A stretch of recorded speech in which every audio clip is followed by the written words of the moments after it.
All right, so we're shooting some content to talk about AI. MAG has just launched AI services where we're going to help other companies with AI. So I'm joined with Stephen Bruning. He is our IT security director. This dude uses AI all day long. He's programmed Zaps, he has programmed more Zaps, and he has set up infrastructure and all kinds of tech in his day at MAG. He did not know we were shooting a podcast today. I did not No tell idea. him why he was joining the StreamYard link, which is why it's so great. So, hey, Steven, I'm sure Pleasure to be here. you're thrilled to be here. But High here's the thing. detail people love to be put on the spot with no detail. It's great. Yes. I bet you, though, that you're going to get better sound bites than the COO did or my leader of the IT guild. So, Steven, what are your thoughts about AI in 2026? I think AI in general is very powerful, and I think that there's a lot of things that businesses can do with it. I think there are a lot of claims that are made online on social media that are way over promised and under delivered on. I think people are overhyping what AI is truly capable of.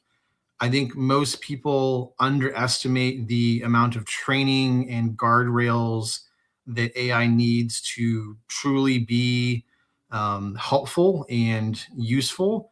Um, and I also think that everybody's got AI and it's not actually all that great. And I think the thing that is truly great about AI is data. I think those that have unique data sets that nobody else has access to, those will be the true winners in the AI race because they have more data that nobody else has access to. And that will make their AI great and better than everybody else. Anybody can build a language model. Not everybody has the data, right? Everyone's got their own unique data sets. So Stephen, you just outlined how I felt about AI to a T. You and I are super aligned. And then all of a sudden, I show up and say, "Hey guys, we're going to start selling AI services," to which you thought was ridiculous, right? However, AI does seem to be ready, and I'd like your thoughts on that. But also, uh, the data comment that you made. Why do you think MAG is succeeding where many others fail, and why is it because of our data? I mean, I think the biggest reason is our SOP library. We have over 2,500 SOPs that we have written and documented about every single process under the sun, from Amazon to Walmart to TikTok to everything in between. And when we talk about spinning up AI agents that could do the work of a regular VA or something like that from the Philippines, it'll be incredibly easy for us to build those AI agents because we have the SOPs built out. Our SOPs are battle tested, they're updated, they're ready to be given to an AI agent. And I think that'll give us a significant leg up. Other agencies that have struggled to scale and haven't spent time documenting their processes and making the aspects of their business repeatable, they will struggle in this AI era because AI is designed to do repeatable tasks that you can train it on. And if you haven't built the infrastructure and the SOPs and the training material to train a human or an AI on for repeatable processes in your business, you're not going to win with AI because you don't have the data that you need to train it to do that. And I think that's where Matt could step in and really help. Is we've got a massive library of SOPs and we can train up some agents for you. All right, let's start with some basic AI questions because from my perspective, everybody's tired about hearing the latest and greatest AI tool. And Agree. every week it changes. Every week there's a new release. This week it's Nano Banana 2. And next week it'll probably be Perplexity 7 or whatever. And Yeah. so, from an easy question standpoint, what is your favorite AI tool and why? I'm a Chat GPT diehard, and I would say that's true purely because of the ecosystem. So, what I think OpenAI excels at that nobody else is doing excellently yet in the market is integration. So, like right now in my Chat GPT account, I have it connected to my Google Calendar, I have it connected to my Gmail, I have it connected to Asana, to Slack. And in the last 60 days or so, since they rolled out the company knowledge feature, I have used this feature extensively. Go find me this Slack thread about this topic, where this decision was made, where this thing happened, where this person said that. And it has been immensely helpful to quickly find answers and why we do things the way we do and who built something the way they did. surfacing company information specifically has been an absolute godsend, right? I used to, run to a project manager or to a VA, hey, go track down this piece of information, figure this thing out for me. Just ask AI, leave it open in my browser, let it run for a minute or two, go do something else, come back. I've got the information I need, and I can keep running. So for that, from a work perspective, it's been incredibly easy. I also use ChatGPT on a personal account in my own personal life. And that thing knows so much about me and has so much contextual knowledge that the thought of switching to another AI platform that does not know me as well feels like switching from Apple to Android, right? There's so many features. Android's better. You don't know what you're talking about. Diehard Apple fanboy here, but yeah, it feels like I would be missing out on so many things that I'm used to inside of my walled garden, so to speak. And yeah, it would be very, very hard to switch. I know I could bring some data over, but everything's already there and I'm comfortable, right? So it's kind of like, why switch? And somebody's going to come out with a new feature this week, and then next week, OpenAI is going to come out with the same new feature. It might take a couple weeks, but everyone's moving up at almost the same speed, and so people keep jumping from week to week to new platform. But to me, it almost feels like a waste of time to try to test everything, because within a couple weeks, I'll be able to test an equivalent functionality on the platform that I'm already using. So a lot of people like to switch and test everything, and they'll tell you that you're behind if you don't. I am not a switcher. I will read what other people have to say about other platforms, but I don't bother testing all the other platforms because I'll get the same functionality eventually. So. All right. So you're the antithesis to John Aspinall, who switches AI like he switches his underwear. You're going to keep the same pair on and make it work in the woods. I'm with you on that.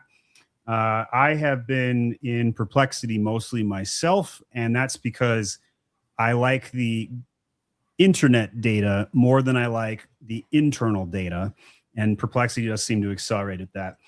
All right. So which AI automation, whether you built it or somewhere at my Amazon guy, is your favorite, and why? Gosh, that's a difficult question. I mean, I've been using the company knowledge feature in ChatGPT so much. I have to say that's probably the one that I'm getting the most value out of, and that's making my life the easiest right now. Obviously there's a lot of native AI functionality that's built into a lot of the tools that we're using, and so for example, I needed to reference. Yeah, like so help people understand knowledge base. What does that mean? Sure. Yeah. So, we've been using Slack for like 5, 6, 7 years now. I've been having a Google account for the last 4.5 years. Like, there's so many emails from vendors and past conversations, and there's lots of rich context in there, about things that have happened. And so to be able to open up Gmail and, click on the Gemini button, ask Gemini a question about, some vendor some time ago or whatever. Very, very helpful to get knowledge and information quickly and efficiently, so I can make decisions in a fast way, and not have to waste time, searching and hunting and trying to find pieces of information. So I think for me, the time saving aspect of collecting information needed to make decisions quickly and efficiently, I think it's been the biggest time saver for me, and the most helpful feature out of AI that I like the most. All right. So turning our attention to, say, an Amazon seller, what do you think we could do for them that they may not even know is possible? What would be valuable for an Amazon seller? Yeah, so there's obviously lots of tools out there for image generation, but I think one of the biggest challenges right now is the resolution and the quality of images that come out of AI is not very good. And I'm not even talking about like a hand having 6 fingers on it, right? I'm talking about the actual resolution of the image is so low that you can't get a good, 2000 by 2000 pixel be your, main image on Amazon, and then you can't zoom in. People can spot the low quality a mile away, and I think it's probably a bit of a deterrent on listings. And so I think having the right AI tools, which Matt can help provide you with, that can output high quality images and high resolution, that can work for main image, that can work for A+ content, things like that, I think are going to be immensely helpful for sellers. The ability to go in and automate the process of getting reports out of Amazon that, maybe Amazon themselves don't natively provide a way to do, either through the UI or through their API, being able to automate that stuff and integrate that into, other tools that you may be using for task management or wherever you're storing your, kind of business data, to being able to mix information across multiple applications and contexts, I think will really help businesses move faster on Amazon and get more things done to grow their sales faster. All right. So the singularity where AI is going to get so advanced to a point sometime in the next 2 years by 2028 that we can't predict anything past the singular event. I want you to put your predictive goggles on right now and make a massive prediction. What do you think 2029 looks like? Oh man. I don't know if I have a good answer to that. I have thought about it and I've tried to figure it out. I don't think anybody really knows. I think what we'll probably see a lot of is the people that win and the people that are successful, over the next 12 months, 18 months, 3 years, whatever, are going to be those that are AI operators and that choose to use AI to help operate their business in a very cost effective way, in a very repeatable and a very predictive way. If you are the person who's doing the repetitive tasks, now is the time to level up and to learn, how to operate AI to do those repetitive tasks for you. So that way you can multiply your output and become more streamlined in what you're doing. So don't just keep doing that manual task over and over. All right. Makes sense. What questions do you have for me? You've got a visionary founder randomly launch a new service to sell AI. What do you want to know? I want to know what you think about Rufus first on Amazon. Is Amazon nailing AI, or are they absolutely just sucking with what they're doing right now? It's got like a flavor of the week promise. Like it gets you to the ice cream shop, maybe, but it's not sustainable. It's not steak and eggs. It's not potatoes yet. So Rufus can see your order history, right? Which is cool, especially if you've ordered, I don't know, 55,000 things on Amazon. And it can predict what you want to order next. That's cool. And you can ask it a question and say, hey, I'm looking for a product that does XYZ, and it can go find it. But at the end of the day, I don't know that how many people are going to engage in that function. It's not better than search. It takes the same amount of time, but adds more steps. And then they're going to start inserting ads in there. I don't know that I would make the shift. I don't personally use it. I test it for content purposes to see, but every time Amazon launches something, like 9 out of 10 times, I think it's junk and it doesn't exist in 1 to 2 years after they launch it. Do I think Rufus is going to exist? Probably. No. I think the resonating theme in a lot of my conversations about AI this month have been about data and processes. Amazon has a shit ton of data. So they're going to win some elements of the AI race. But the question of like how they're going to engage outside of their platform, I think is the problem. They have stonewalled everybody else. And I don't foresee Amazon partnering up with Google anytime soon. No. They're enemies. They're both dark horseman enemies. And so until we got Sauron coming in with the One Ring, let me pull my ring off and use it for demonstration purposes. Until we got the One Ring coming in here to control all the other rings, I don't think Amazon is going to be playing in whatever realm Lord of the Rings takes place in, because I can't remember off the top of my head. But I do think that they have something interesting going for them. And they have robotics, they have logistics, but they just don't care about Amazon sellers. So sellers aren't going to pick up any gains here anytime soon. The buyers don't have an incentive to use it. Amazon's claiming that they're making billions of more dollars because of Rufus. I don't believe it. I think it's bogus data. I think if anything right now, I think Rufus is potentially hurting sellers. The feature that I use most as a customer in Rufus is the price history. And you can see when sellers raise that price up by 20% just so they can drop it back down again to get that strike through. And, as a, customer, what am I doing? I'm waiting for the discount to come back. I'm not going to pay the higher price. And now I can clearly see that when I'm, using Rufus, and that data did not used to be available to the average customer. And so if they're seeing that, if you're a seller, you're potentially being hurt by that new feature being rolled out. And I think that's the most useful thing Rufus does. Everything else is mostly trash.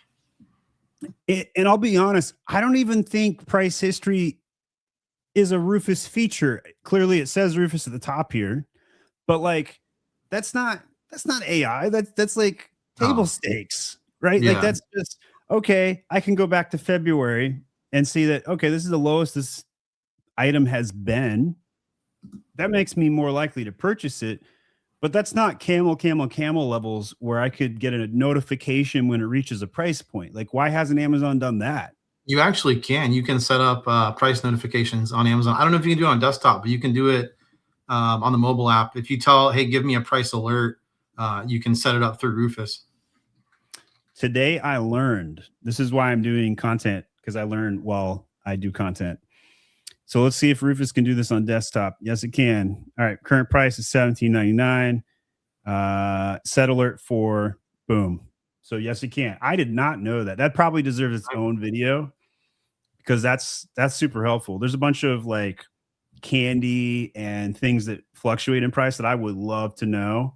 But I'm also pretty lazy and I don't really set up a lot of price alerts in 2026. I used to do it all the time when I was like a college student or, I'm scraping by. But nowadays I haven't gone out and done that. So that's really interesting. All right. What else does Rufus do that you think is cool, Steven, since you taught me something today? To your point, though, I just want to emphasize, and I kind of want to pile on Amazon here. This is not AI at all. Price history, price alerts, like they took things that people wanted and they put it inside the AI wrapper to try to get people to use AI. So that way they can say that people are using AI and they're, oh, our AI is great and everyone's using it. No, they're not. They're just using features that aren't AI at all. That you just happen to hide inside the AI wrapper to force people to use Rufus to get it when it didn't even used to be there. And I'm sure most people don't even know that that stuff is back there. Those price alerts, by the way, they're only good for 12 months. They automatically expire. And you have to go back in and reset them up after a 12-month period, which is also kind of annoying, but is what it is. It's useless. It's flat out useless then. And yeah, to your credit, mobile app only right there. Boom. So, okay.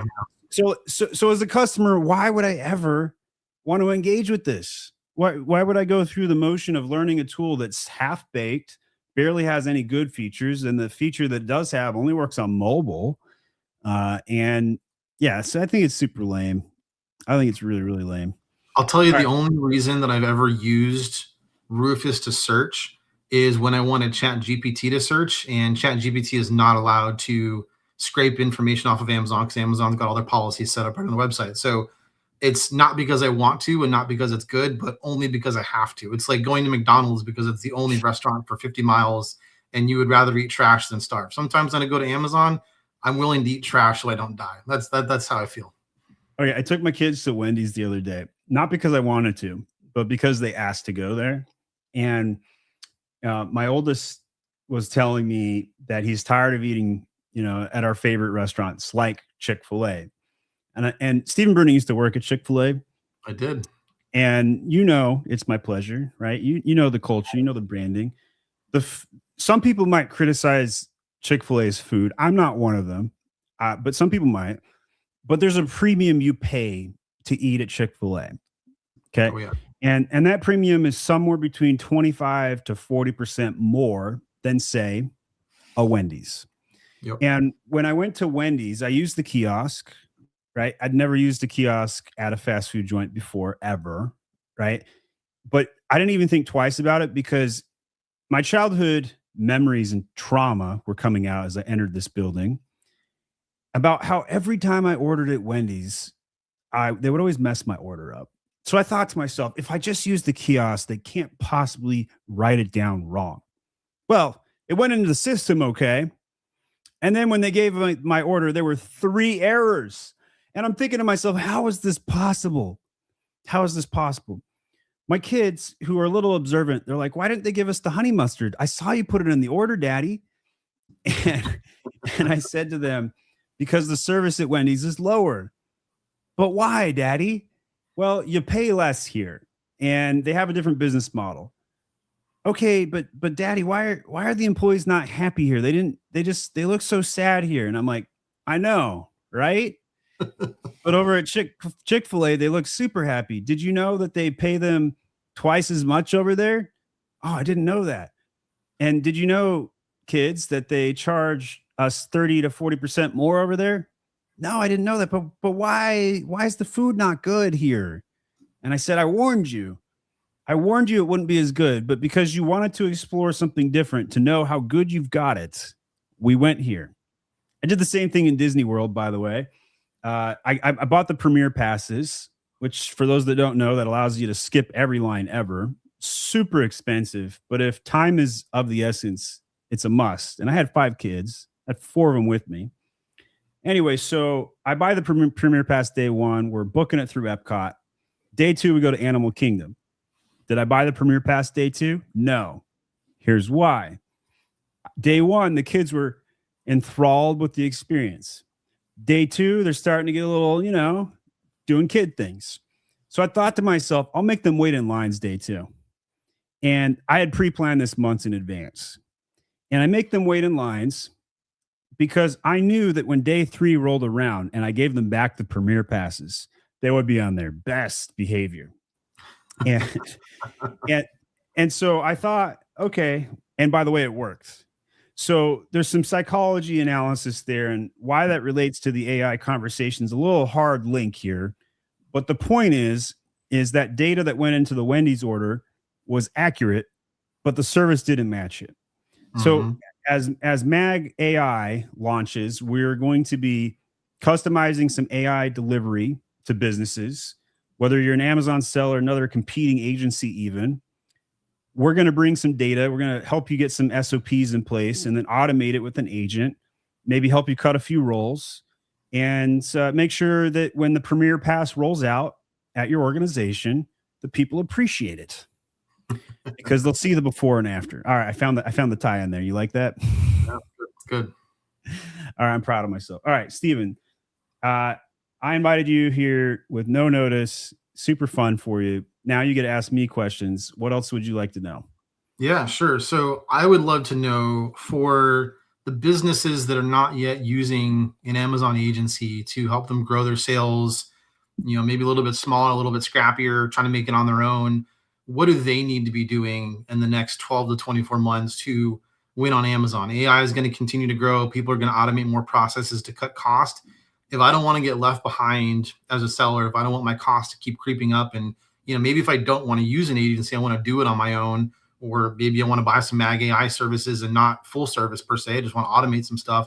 What do I need to be doing to ensure that I don't get left behind? My margins don't keep getting eaten up by Amazon as they keep jacking up fees on stuff. How do I save money using AI going into the future as a small business? All right. So step 1 is awareness, right? Listening to a podcast like this goes without saying, preaching to the choir. But step 2 is to run some pilot testing and make sure you have some dedicated time each week to be testing these things. And it can feel like a waste of time because you don't accomplish anything with a test generally, right? Yeah. You're exploring. So you have to be willing to spend time exploring. For those that are curious, you're going to crush it. For those that barely are keeping their shirt on right now because it's so hard with FBA fees going up, Chinese sellers hacking your listings left and right, Amazon seller support sucks so bad they yank your listing, they don't give a crap about you. The story goes on and on.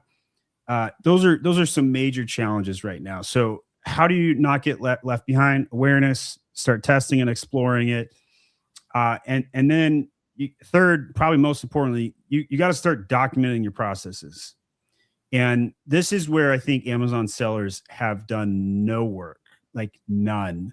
Yeah. And that's typically why they hire the agency, because it's just easier. It's lazier. You pay a premium to do that, but it's plug and play. You don't have to find 5 hours to master an SOP. You just plug and play the agency. But for those that aren't ready to engage the agency, you got to be disciplined enough to document your own processes, which, by the way, even without AI, still necessary to give to your VA.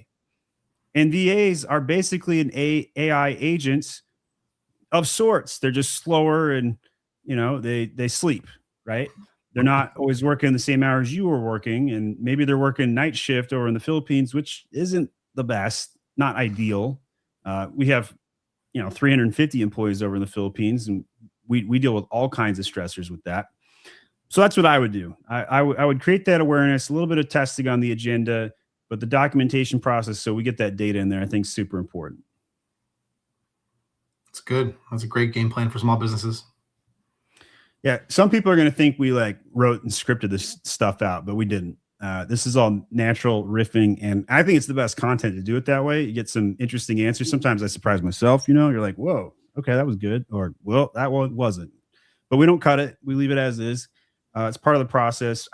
I like the exploring of business development. I think it's a very interesting part of the process, and I think that a lot of our current audience really like that stuff because they're wondering the same questions we are. Like, okay, how efficient is AI right now? What kind of percentage gains can I get? Well, depending on how you use it, anywhere from 5 to 50%. It's a pretty big range. Most people are going to get an average of 15%, but maybe we could help them get closer to that 50. I don't know. Is there a market for this? Are people going to hire us? I've got 3 booked calls that are free that happened in the last 24 hours with the launch of the service. I might start charging for some AI consulting to help people come in and set some stuff up and just explore and see what happens. Because all I know is that AI is going to exist past the singularity. I don't know if an Amazon agency without AI will exist past the singularity, but with the AI, I think we will. Yeah, I agree. All right. Well, that is our content for today. For those that finished watching here, got to the end, add a comment with what you want to learn next about AI. World is your oyster, any topic. Maybe we'll cover it. Thanks for watching.